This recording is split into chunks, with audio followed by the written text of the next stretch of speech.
오늘 저는 회복이라는 주제로 여러분과 하나님의 말씀을 함께 나누기를 원합니다. 수년 전부터 회복 탄력성이라는 말이 제법 많이 사용되고 있습니다. 영어 단어 resilience를 우리말로 번역한 말인데 원래 제자리로 돌아오는 힘, 그런 뜻을 갖고 있습니다. 한번 단어를 보여주실까요? 바로 저런 단어입니다. resilience라는 단어를 우리 영어권 사람들에게 물어보면 대부분 잘 알고 있습니다. 축구공을 바닥에다가 던지면 공이 바로 이렇게 튀어오르죠. 그런데 유리컵을 바닥에다 던지면 유리컵이 깨지거나 금이 가면서 그냥 바닥에 주저앉아 버립니다. 사람도 마찬가지. 동일한 충격과 동일한 자극을 줬을 때 어떤 사람은 좀 처음에는 힘들었지만 금세 일어나는 사람이 있고, 어떤 사람은 그 동일한 자극을 받고 풀썩 주저앉아서 이제 더 이상 일어나지 못하는 그런 사람이 있다는 것이죠. 역경과 고난이 왔을 때 이것을 극복하는 힘, 이걸 이제 심리학에서 resilience라고 표현을 하는데, 이게 사람마다 다 그 정도가 다르다는 것입니다. 그래서 IQ, EQ에 이어서 RQ라는 단어가 요즘 이렇게 사용되고 있습니다. 한국인 중에 이 RQ가 아주 높은 사람을 저보고 한 사람 추천해보라 그러면 저는 복싱 선수 중에 홍수환 선수를 들고 싶습니다. 지금으로부터 40년 전에 있었던 경기니까 아마 40대 중반 이상 되는 분들은 그날의 경기를 기억하실 것입니다. 한국의 홍수환 선수가 파나마의 까라스키아 선수와 WBA 주니어 페더급 초대 타이틀을 놓고 한판 승부를 벌였습니다. 당시 상황은 매우 불리했습니다. 홍수환 선수에게. 왜냐하면 경기 장소가 한국이 아니었고 파나마였어요. 게다가 상대 가라스키아 선수는 11전 11승, 무패인데다가 11승이 다 KO승이었습니다. 강펀치의 소유자였습니다. 1라운드는 그런대로 탐색전 비스름하게 지나갔는데 2라운드 되면서 홍수환 선수가 다운당했습니다. 또 다운당했습니다. 일어났지만 또 다운당하고 4번이나 다운을 당했어요. 저도 그때 그 경기를 보면서 이거 초전에 싱겁게 끝나겠구나, 그렇게 생각을 했는데 화장실 갔다 와서 끝난 줄 알았더니 3라운드가 진행되는 거예요. 그런데 이게 웬일입니까? 홍수환 선수가 왼손 훅 펀치를 날렸는데 이게 전세를 뒤집어 놓고 말았습니다. 그러더니 결국에 그 선수는 쓰러지고 말았고, 한 번 자빠지더니 다시 일어나지 못했습니다. 결국 챔피언을 홍수환 선수가 먹었더군요. 그 유명한 말 있잖아요. 엄마, 나 챔피언 먹었어. 다 큰 아들이 애처럼 그렇게 그 당시 여러 가지로 지쳐있던 국민들에게 큰 원기소를 주었습니다. 낙다운은 있어도 낙아웃은 없다라고 하는 그런 강한 메시지를 전해주었습니다. 그러니까 넘어져도 4번 넘어져도 5번 일어나는 선수가 있는가 하면 겨우 한 번 넘어졌는데 다시 못 일어나는 선수가 똑같은 링 안에서 똑같은 시간에 싸웠는데 이렇게 개인차가 나는 것을 보게 되었습니다. 왜 그럴까? 무슨 차이인가? 오늘 우리가 본문을 보면서 우리는 RQ가 매우 높은 또 한 분을 성경에서 만나게 됩니다. 바로 여호수아죠. 우리가 지난 주일에 살펴본 여호수아 7장의 내용은 구약에 나오는 아주 sad 스토리 중에 하나입니다. 왜냐하면 짜릿한 여리고 전투에서의 승리 직후에 아주 어울리지 않는 그런 패배를 경험했기 때문입니다. 그런데 오늘 본문 8장을 보면 여호수아와 그의 군대는 그 패배를 딛고 일어나서 마침내 또 하나의 승리를 추가하게 되었습니다. 이 승리는 매우 값진 것이었습니다. 어떤 면에서는 여리고 전투의 승리보다도 더 귀한 승리였습니다. 왜냐하면 실패가 뭔지도 모르는 그냥 승승장구하던 가운데서 얻어진 또 하나의 승리가 아니었고, 쓰라린 패배를 경험했지만 그것을 딛고 일어서서 거머쥔 그런 승리였기 때문이었습니다. 오늘 저는 여러분과 함께 그 resilience, 우리가 영적으로 볼 때 이 회복 탄력을 우리가 좀 더 높여야 되겠는데, 이들은 어떻게 해서 그렇게 회복될 수 있었는가? 두 가지 비결을 우리가 한번 찾아보기를 원합니다. 첫 번째는 내가 왜 실패했는가 철저하게 원인을 분석했고, 그리고 그 밝혀진 원인을 확실하게 제거했기 때문에 저들은 다시 일어날 수가 있었습니다. 대단히 중요한 첫걸음입니다. 우리가 신앙생활할 때에도 이게 제대로 안 되고 이걸 그냥 대충 건너뛰고 그 다음으로 자꾸 나가려고 하니까 제대로 회복이 안 되는, 오늘 7장 1절을 보십시다. 거기에 저들이 아이성 전투에서 어이없이 패배하게 된 결정적인 원인이 저기에 들어있습니다. 우리 같이 한번 읽어볼까요? 시작. 이스라엘 자손들이 온전히 바친 물건으로 말미암아 범죄하였으니 이는 유다지파 세라의 증손 삽디의 손자 갈미의 아들 아간이 온전히 바친 물건을 가졌음이라. 여호와께서 이스라엘 자손들에게 진노하시니라. 저는 물을 테니까 여러분들은 한번 대답해 주십시오. 결정적 원인이 누구 때문이었습니까? 무엇 때문이었습니까? 그 물건 때문이죠. 그런데 그 물건 앞에 형용사가 중요합니다. 무슨 물건? 온전히 바친 물건을 아간이 개인적으로 취했다. 여러분, 저 대목을 여러분이 이해하느냐 못하느냐에 따라서 오늘 이 본문이 여러분 앞에 열릴 수도 있고 여전히 닫혀 있을 수도 있습니다. 뜻밖의 사고가 생긴 것입니다. 자, 또 하나 여러분들에게 묻습니다.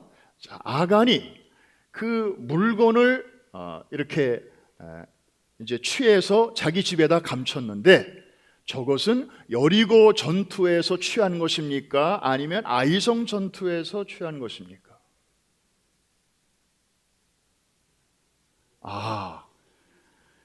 자, 집에 가서 한번 찾아보시고 여리고 전투에서였습니다. 여리고 전투, 승리. 그 승리의 사건 속에서 패배의 씨앗이 숨어 있었습니다. 놀라운 사실입니다. 여러분, 이 바친 물건이라고 하는 것은 이 우리말로 바치다라고 이렇게 번역되었기 때문에 전혀 그 뜻을 알 수가 없습니다. 이거를 좀 알려면 도움이 되는 규절 하나 우리 한번 찾아보겠습니다. 여호수아 6장 17절 우리 같이 한번 읽습니다. 시작. 이 성과 그 가운데 있는 모든 것은 여호와께 온전히 바치되 기생 라합과 그 집에 동거하는 자는 모두 살려주라. 이는 우리가 보낸 사자들을 그가 숨겨 주었음이니라. 여러분, 지금 여리고 성 안에 있는 모든 사람 한쪽은 바치라 됐고, 그러나 그 중에 이 가정은 살려주라 그랬습니다. 그렇다면 이 컨텍스트에서 볼 때 이 바치라는 뜻은 살려주다의 반대말이 분명한데 무슨 뜻일까요? 죽이라는 것입니다. 죽인다, 심판한다, 그런 뜻입니다. 그러니까 하나님께서 심판하신 물건, 이게 바로 여리고성이었습니다. 여리고성에 사는 모든 사람들, 모든 짐승들, 모든 물건들, 심지어 옷까지, 금은, 폐물까지를 포함해서 하나님께서는 다 진멸하도록 하셨습니다. 그게 바로 바친 물건이었습니다. 그것을 취하는 자는 그 물건과 동일시 되는 바로 그런 운명이 바로 이 바친 물건이라는 것입니다. 살려주는 사람이 있었고 이 하나님이 심판하는 사람들이 있었던 것이죠.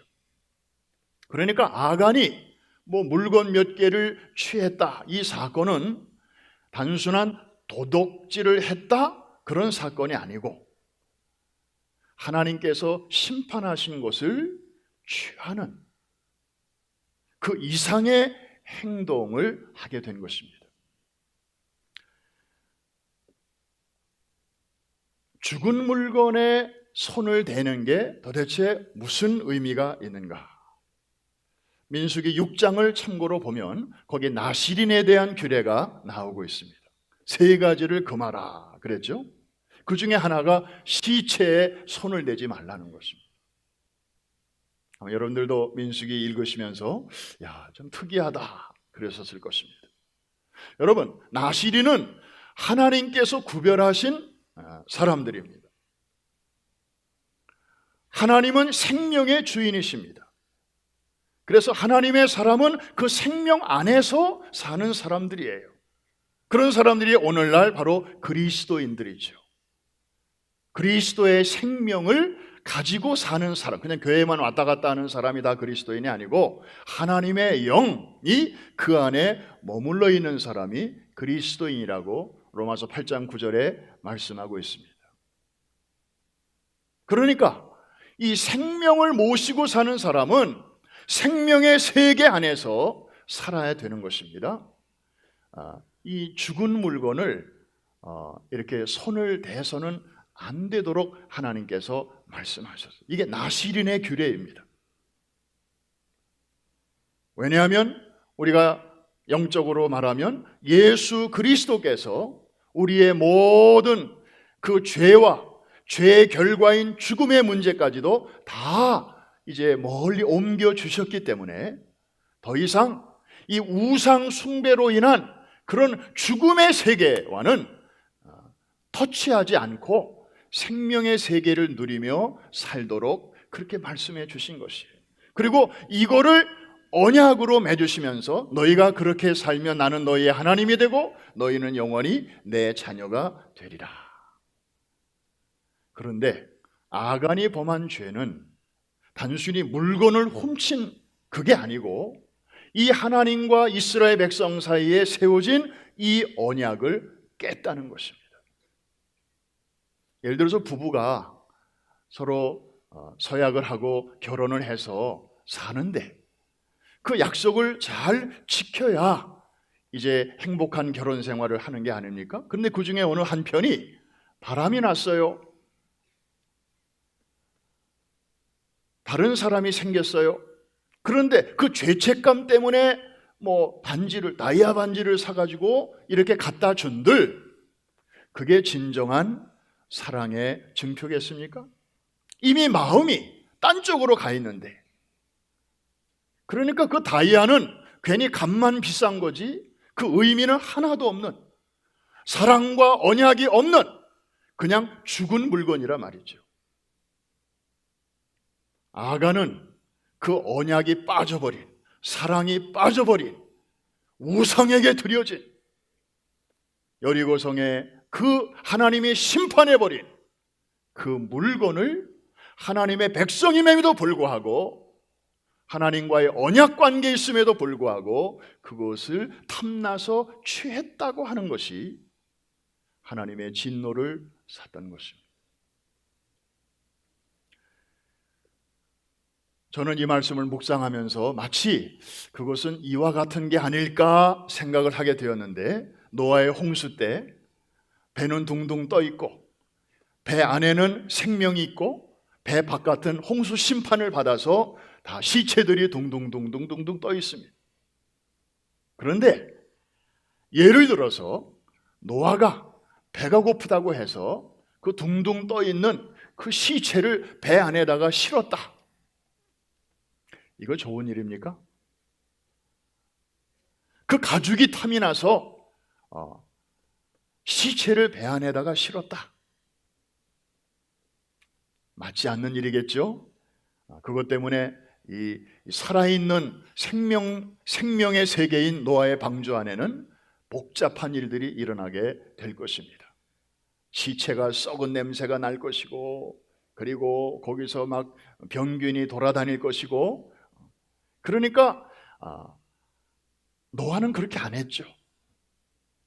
하나님께서 그 생명의 세계를 통치하시고 다 먹여주시고 또 길러주시기 때문에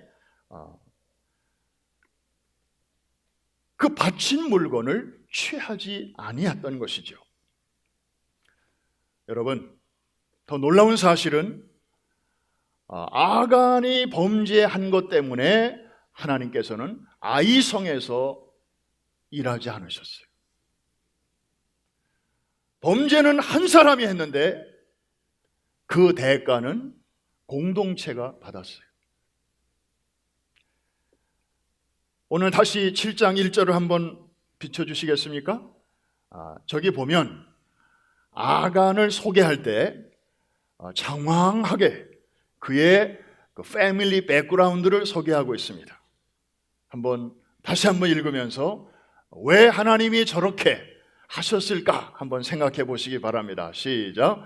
이스라엘 자손들이 온전히 바친 물건으로 말미암아 범죄하였으니 이는 유다 지파 세라의 증손 삽디의 손자 갈미의 아들 아간이 온전히 바친 물건을 가졌습니다. 여호와께서 이스라엘 자손에게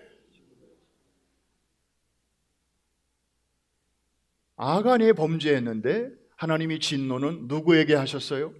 이스라엘 자손에게. 그런데 아간이 족보를 보니까 대단한 족보입니다.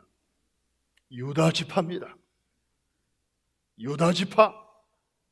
앞으로 장차 다윗 왕이 등장하는, 더 나아가 예수 그리스도가 오시는 그 지파 사람이에요. 명문 가문입니다. 그런데 거기서도 저런 실수가 나올 수 있다는 거예요. 그리고 족보가 쫙 기록되어 있는 것을 보면 하나님께서는 비록 한 사람의 범죄였지만 그것을 공동체의 죄악으로 여기시는 것입니다. 하나님과의 언약을 어겼습니다. 하나님과의 연결이 끊어졌습니다. 여러분, 전기도요, 자동차도 이 전기 관계가 조금만 틈이 나도 자동차 전체가 시동이 걸리지 않고 전체가 움직이지 않잖아요. 다른 데는 아무 문제 없어도 그 중요한 부분이 디스커넥트 되면 전체가 움직이지 않는 것을. 마찬가지로 바로 아간이라고 하는 저 한 사람에게서 이게 디스커넥트가 딱 되니까 공동체 전체가 이게 all stop. 하나님께서 역사하지 아니하셨습니다. 결국 아간의 범죄가 드러나게 되었고 아간과 그의 가족들은 심판을 받았습니다. 그래서 아골 골짜기가 생기게 되었습니다. 사랑하는 성도 여러분, 이 아간의 문제가 제거되고 해결되었을 때 비로소 하나님께서는 다시 이스라엘 백성들과 함께 하셔서 여리고성에 이어서 아이성에서도 두 번째 승리를 거두게 하셨습니다. 할렐루야. 이게 중요합니다. 아까 우리 찬송을 불렀습니다. 여호와께로 돌아가자. 참 중요한 것이에요. 우리가 근본적으로 우리 자신을 살펴봐야 합니다. 어떤 문제가 잘 진행되다가 아무리 애를 써도 잘 안 될 때, 하나님의 손이 느껴지지 않고 하나님의 얼굴이 나를 향하는 것처럼 느껴지지 않을 때가 있습니까? 바로 그 순간이야말로 우리 자신을 돌아봐야 할 때입니다. 여호수아는 이 첫 번째 단계를 정확하게 했을 때 그는 회복의 첫 계단을 밟게 된 것입니다. 그 다음 두 번째로 또 중요한 단계가 있습니다. 그것은 바로 여호수아가 제자리로 돌아가는 것입니다. 한번 따라해 주시기 바랍니다. 제자리로 돌아가자. 다시 시작하자. 여호수아가 이 8장을 보면 하나님 앞에 다시 엎드러지는 장면이 나옵니다.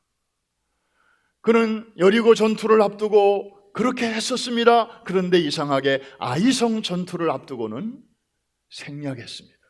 왜? 비교적 작은 성이었기 때문에.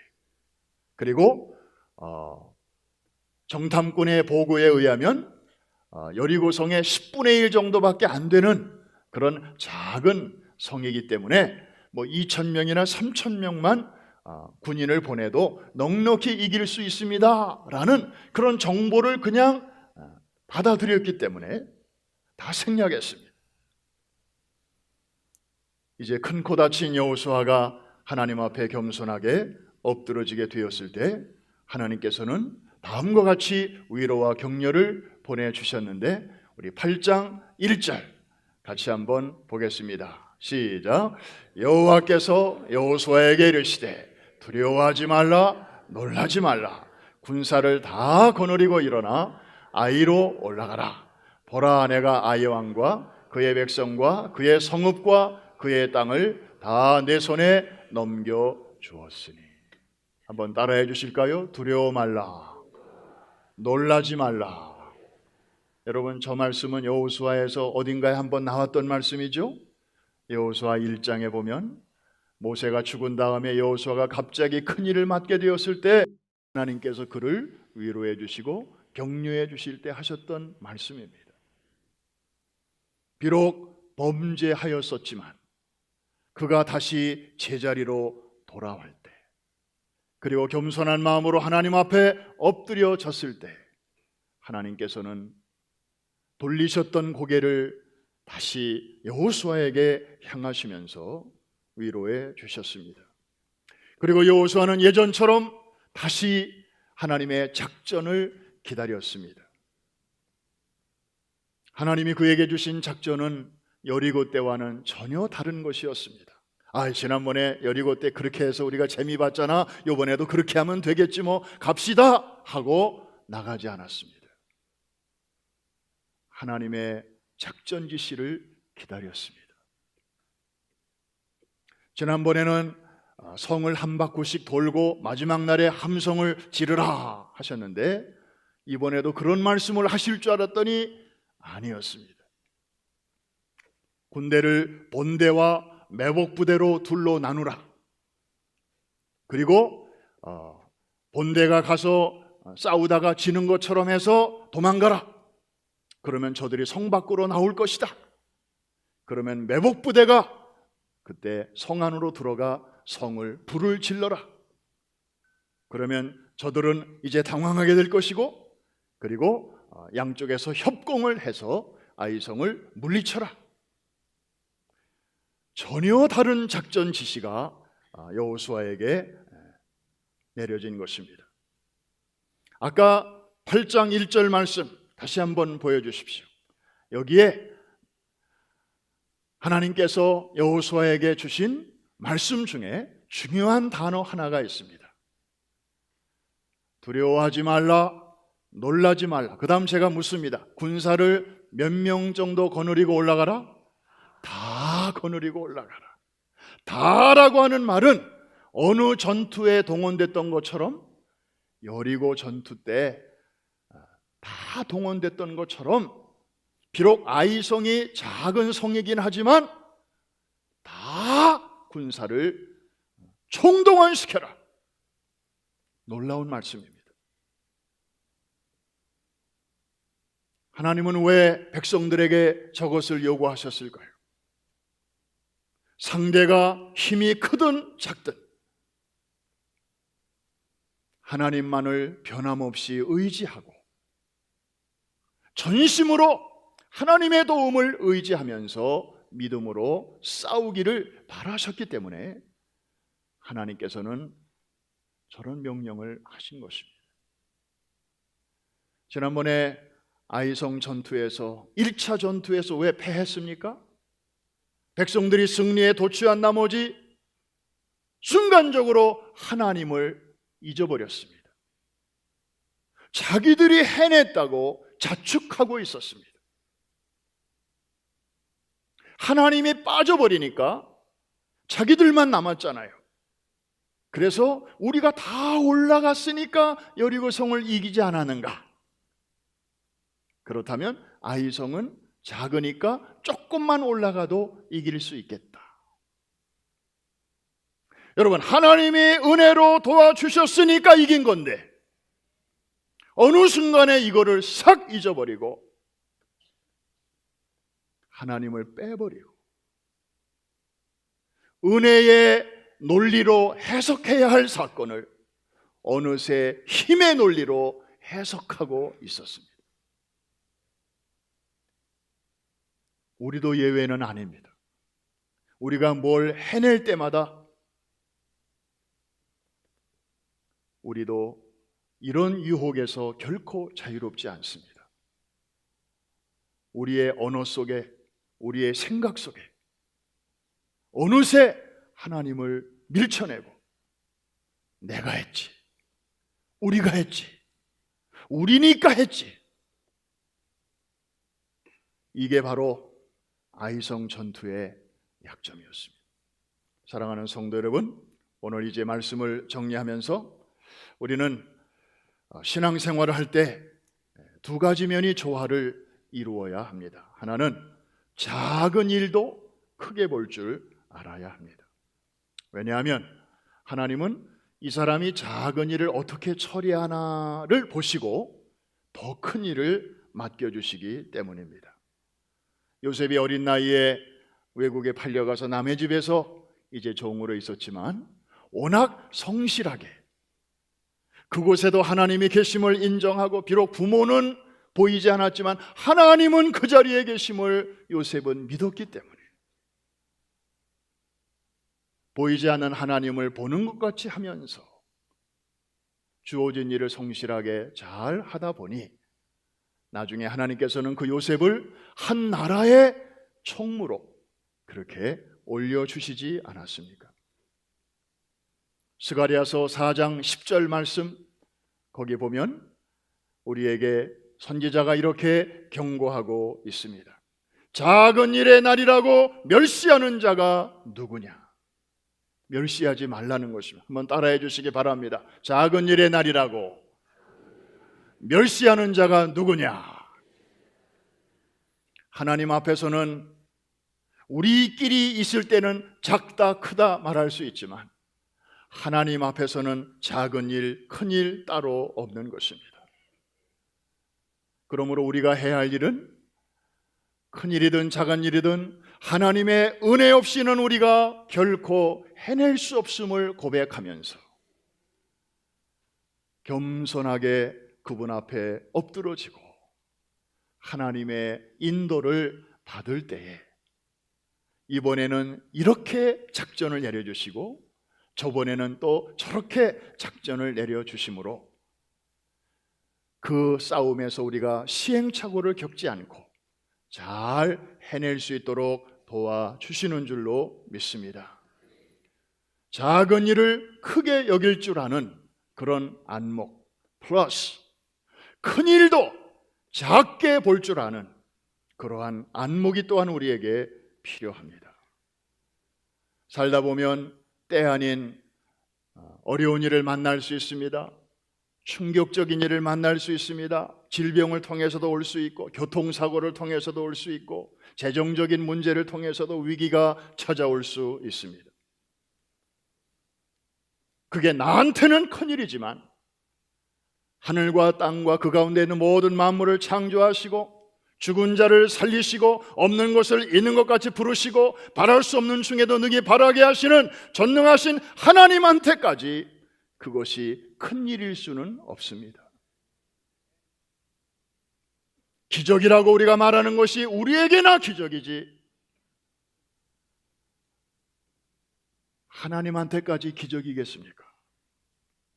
그러므로 우리 안에 거하시는 그분의 관점으로 보면 제 아무리 큰 일도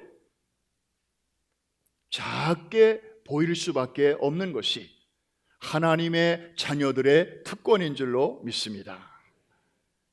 하나님은 어떤 분이십니까? 열방을 통에 한 방울 물과 같이 여기시고 저울의 적은 티끌같이 여기시는 분이십니다.